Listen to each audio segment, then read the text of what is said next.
બનાસકાંઠા જિલ્લામાં 2 દિવસથી વાદળછાયા વાતાવરણ બાદ કમોસમી વરસાદ. પાલનપુર, અમીરગઢ, દાંતીવાડા, વડગામ સહિતના વિસ્તારોમાં માવઠાથી ખેડૂતો પાકને નુકસાનની ભીતિ.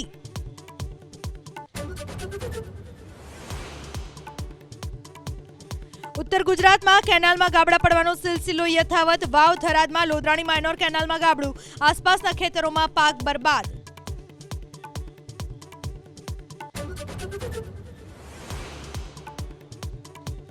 અમરેલીના વડિયામાં પુરવઠા વિભાગે બંધ મકાનમાંથી ઝડપ્યો ગેરકાયદે સસ્તા અનાજનો જથ્થો. 273 કિલો ઘઉં અને 400 કિલો ચોખાનો જથ્થો જપ્ત.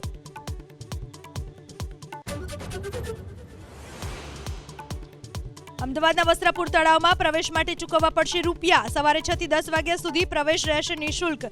1 જાન્યુઆરી 2026 થી અમલમાં.